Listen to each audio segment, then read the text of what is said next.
Tata online ట్రైనింగ్లో భాగంగా module 15కు సంబంధించిన పోర్ట్ఫోలియో 15 తెలుగులో ఒకసారి చూద్దాం. ఇది ఒక మోడల్ పోర్ట్ఫోలియో మాత్రమే. పూర్వ ప్రాథమిక విద్య. Name of the teacher Raj Kumar.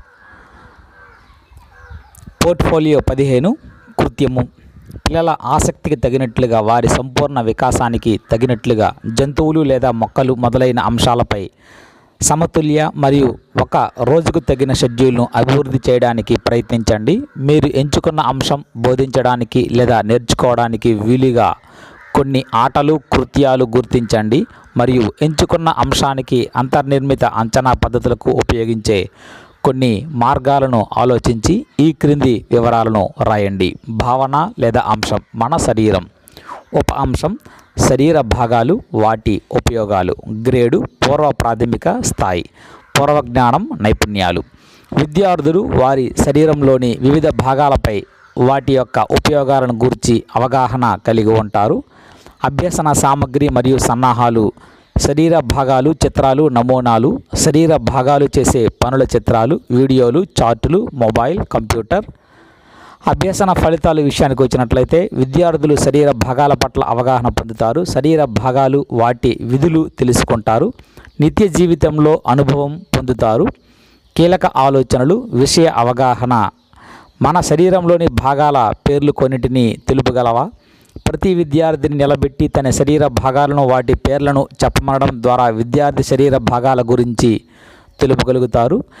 విద్యార్థులకు శరీర భాగాలు చూపి అందులో ఏమి కనిపిస్తున్నాయో వాటితో ఏమి చేయవచ్చు ఇలా ప్రశ్నలు అడుగుతాము.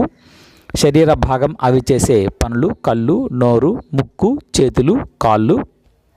కృత్యము 1. క్రింది పటంలో కనిపించిన భాగాల పేర్లు చెప్పి వాటి ఉపయోగాలు చెప్పగలవా అని మనం ఇవ్వాలి. అలాగే తల, వాటి భాగాలు ఒక పటం ఇక్కడ ముద్రించడం జరిగింది. కృత్యము 2. ఇక్కడ విద్యార్థులకు ఈ కృత్య పత్రాన్ని ఇచ్చి సరైన భాగాలు కత్తిరించి అతికించమని చెబుతాను. కన్ను, ముక్కు, చెవి, చెయ్యి, కాలు ఇలా. కృత్యము 2. విద్యార్థులకు ఈ వర్క్షీట్ను ఇచ్చి ఏ శరీర భాగాలు ఎన్ని ఉన్నాయో పూర్తి చేయమని చెబుతాను. I have 2 eyes, I have 1 mouth ఇలా. I have 5 fingers, I have 1 nose, I have 2 legs, I have 2 ears ఇలా కృత్యము 3 ఉంటుంది. కృత్యము 4 విషయానికి వచ్చినట్లయితే శరీర భాగాలకు చెందిన ఒక రైమ్ను ప్రాక్టీస్ చేయించట అని ఉంది. దిస్ ఈజ్ మై హెడ్ అలా 2 times మనం చెప్పాలి. This is the way I nod it. This is my head. This is my neck. Twist and turn. This is my neck. These are my shoulders. Turn then round and round. These are my shoulders. These are my hands. They help me do my work. These are my hands. These are my fingers. Wiggle wiggle, I wiggle them. These are my fingers. అభ్యసన మదింపు వచ్చినట్లయితే ఇచ్చిన కృత్యాలతో పిల్లలు ప్రతిస్పందించే తీరును బట్టి అభ్యసన మదింపు చేయవచ్చు. ఈ విధంగా పోర్ట్ఫోలియో 15 చక్కగా కలర్ఫుల్గా కొన్ని బొమ్మల సహాయంతో ఒక మోడల్ పోర్ట్ఫోలియో ఉంది.